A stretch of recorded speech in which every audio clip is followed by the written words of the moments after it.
Hey YouTube, in this video I'm going to be talking about volume, and this is a very important video because it's important to understand that as we train for getting faster speeds, there's obviously many different avenues we can go down simultaneously to get to our goal of a faster time by the start of the season, mid-season, the end of the season, or whatever part of the season, whatever race.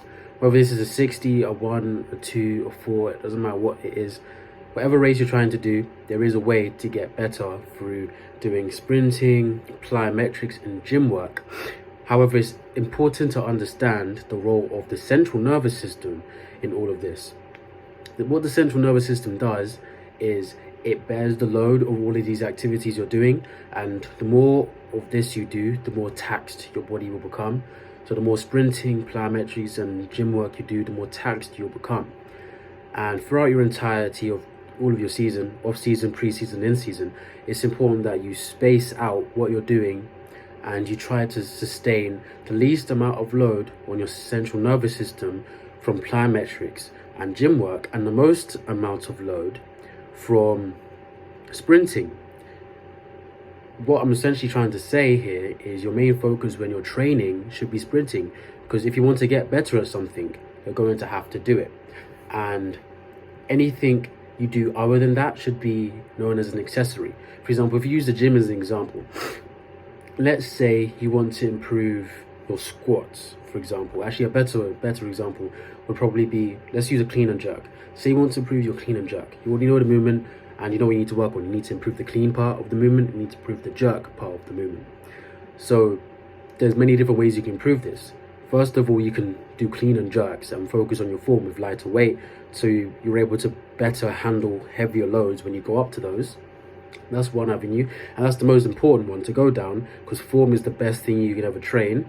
The other avenue would be accessory work, which is doing stuff like squats, jerks, push presses, strengthening your shoulders, looking at any weaknesses you have and working on those so that you can improve.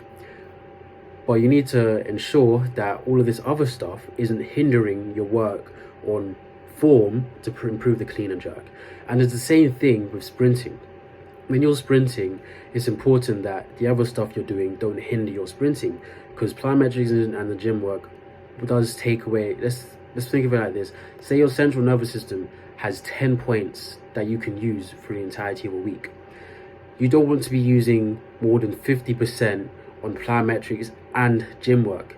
You can use just that, at most 5 of the points on both plyometrics and gym work, with hopefully a 3-to-2 ratio with plyometrics and gym work, and then 5 to sprinting, because you can just alone improve your sprint times by sprinting. Obviously, after a while, your body will adapt and this won't be possible anymore, but it is possible for you to improve just by sprinting. You just need to change what you're doing. But luckily, there's so many different things you can do, and most people don't do these bunch of different things, so you can really just go down whatever road you want. For example, you can do max velocity sprints, speed endurance sprints, certain types of exercises for all of that, because there's really just two areas of sprinting: max velocity and speed endurance, and along with that you've got form training, which is just sub maximal usually. And so for the form training sub maximally, you do also want your CNS to be in as a fresh state as possible, because you want your body to be able to adapt to what you're doing and to be able to learn to do what you want it to do as fast as possible. Which means the gym and the plyometrics have to be done in a way where your main focus is on the sprinting. So this might mean that you do plyometrics and gym work after you've sprinted. You make sure you haven't done any plyometrics or gym for at least 24 hours before you sprint, and other things like this. Obviously, it varies depending on where you are in your season. For example, if you're in your off season, it is a bit more understandable if you're getting more taxed from doing plyometrics and gym work than you are from sprinting, because in your off season maybe your focus isn't so much on max velocity sprinting, though you should still be doing it, but it's more on building up a base, getting stronger, and having a better foundation. So, and maintaining what you already have, so when you go back into when you get to pre-season, so you have to do indoors, you're prepared and your time's improved. And when you actually get into your in-season, you're ready, your body's adapting, all of that other stuff. But once you start to get later into the season, the volume naturally has to decrease. You have to switch from high levels of gym and plyometrics to a high level of sprinting, because you want, as the season progresses, you want to translate all of the power and strength you've generated here into speed and power that you can actually use to improve. There's no point in getting like a 200 kilogram squat if that squat does not translate to anything, because you need to transfer what you've built over onto the track. If that doesn't happen, then I don't care if you could squat 1,000 kilograms whilst not being a mass monster. There's not much point in you being able to do that, because you're not going to make any improvements really. Obviously, if you was to be able to do such a number, you would, because squats do have a big crossover towards 60-meter times. But beyond then, you'd essentially just look more like Christian Coleman. And this is regardless of what type of sprint type you are, because if you haven't been able to transfer you've built into speed, then once you've gotten out of using your muscles and now you're supposed to be using your tendons, they can't really fire as optimally as they could. And there's a good chance that maybe you started to lose the ability to relax with this newfound strength, and because of how maximally you've been doing the work, it's just hard for you to sprint fast. So if you was doing such a crazy number like 1,000 kilogram squats and your mass didn't really change much, obviously yes, your 100-meter time would improve drastically, because that's a big leap. But if we're looking at small realistic improvements, so I'm talking like 30, 40, 50 kilogram improvements in an entire season, and this is because you lifted heavy for the entire season, this is where you start to see problems, because your body is doing slow movements and is having to rest for these slow movements.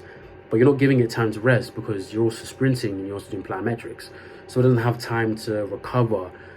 And that what your body just essentially going to do is going to adapt to what you've done. And it's going to look at it and look at what you're doing and be like, okay, the main focus seems to be on doing gym work, or plyometrics, so we'll improve in that regard.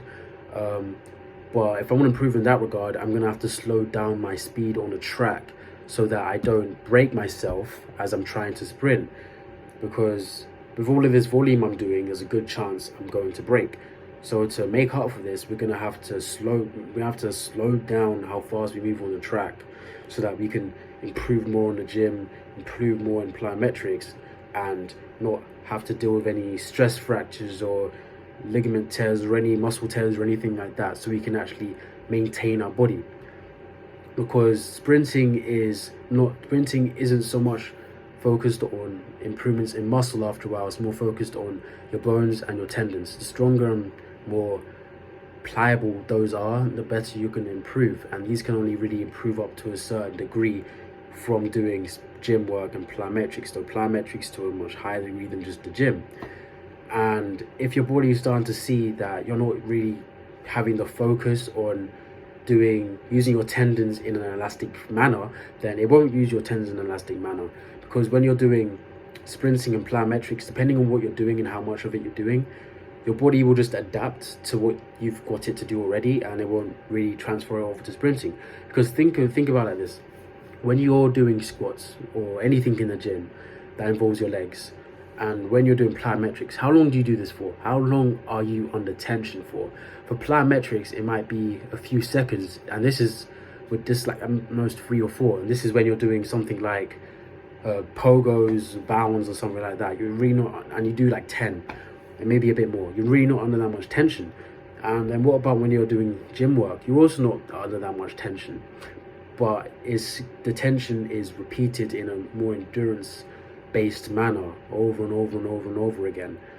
So that which means your body's gonna have to adapt to that manner to be able to sustain. Compare that to sprinting, where you're putting maximal force into the ground with every step, more than you could ever produce from doing deadlifts or squats or whatever you want to do in the gym for a longer time frame, and you're using the entirety of your body, compared to just keeping half of your body stable or barely using it to support you. The differences are very big, and to improve sprinting with just plyometrics and gym, it's not really going to help you if that's all you're ever doing.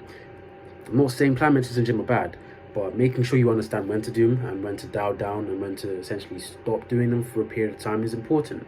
To improve the amount of volume you're able to do, however, throughout an entire season, because the volume that you'd be doing to ensure that you are able to focus on sprinting, which is the 3:2 ratio of plyometrics to gym, it's not a lot. It's a small amount. Once you get out of your off season, this is how much time you're spending in the gym. I used to spend 5 days a week in the gym. Now I might spend about 1 to 2 times in the gym, and whenever I have a competition, the week before I tend to not be in the gym at all. So I'm really not having as much time in the gym as I used to, and it kind of feels empty because so much of my time, like hours, was spent in the gym before, but now there's less time spent in the gym. So, and you'll probably start to feel like, why am I doing this? Like, why am I decreasing the load? Because the amount of time you spend sprinting probably hasn't changed much, if it changed at all, but the amount of time you spend doing other stuff that is supplementing your sprinting has. But it's important to understand that this is natural. This is supposed to happen because you're transferring what you built over into speed and power, and to ensure that this transfer goes correctly, you can't build more speed and power. Otherwise, that would hamper the transfer and mean you'd have to transfer more. But if you still wanted to do more volume, then it's important that you recover better. And the only way to recover better is to sleep. Your central nervous system can only recover as fast as you let it. Which means if you're getting less sleep than you normally would, if your diet is poor, if the quality of your sleep isn't very good, then it's understandable that you're going to wake up and your body's going to feel broken. I mean, you might wake up and feel broken anyway. Sometimes you have good days, sometimes you have bad days. But you'll know the difference between having a bad day and having a day where you feel broken and like you cannot move. Because I've been sprinting a lot and I feel the tension in my shins, in the front part of my shins at the tibialis, because I've been doing a lot of block starts. So obviously I'm going to be feeling it a lot as I'm working my calves and tibialis quite a bit. And if I want that pain to go away, then I'm going to have to recover and eat right. So my body's already under the assumption like, okay, so this is weak, clearly, which is why we're feeling the pain. Just like how I would be in the gym.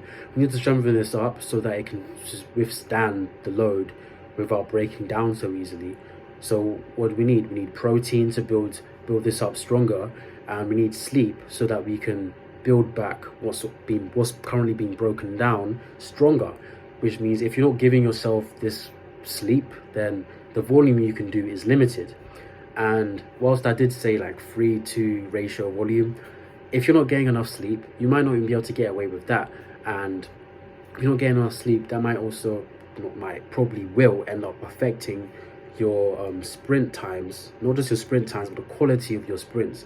Because if you was to time every single rep, every single set you do for everything, and you used to look at it and compare it to the sleep you got the day before, you'd probably quickly realize a correlation between how well you slept, not just how long you slept, but how well you slept, to the times you got. The better the sleep, the better the times. Obviously, there would be a few variances where you had all right sleep or not very good sleep, like bad sleep, but you had a good day, so you still performed well. But there'd be a lot more days where things went bad when you had bad sleep, compared to things going bad when you had good sleep, or things going good when you had bad sleep. The chances of those happening are low. So if you want to ensure that you can do enough volume, you can improve and transfer what you've built in the gym and from plyometrics over onto the track efficiently, so you can improve as much as you can in a season. Because it's not unheard of to improve by half a second or a full second from your 100-meter time in one season if you've been lifting heavy in the gym and been doing a bunch of plyometrics.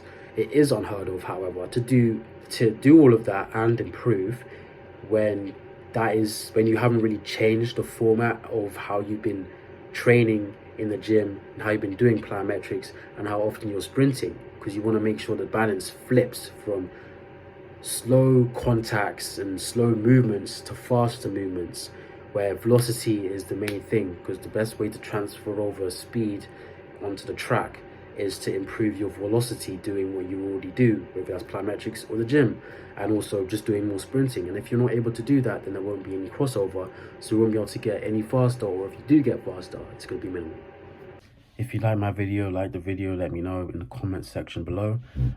Check the description, because anything I forget to say in the video, I always put in the description. And if you like my content, subscribe, helps the channel out a lot. I post every 2 days at 1 p.m. Greenwich Mean Time. If you don't know when that is, just hit the bell and then you'll be notified instantly.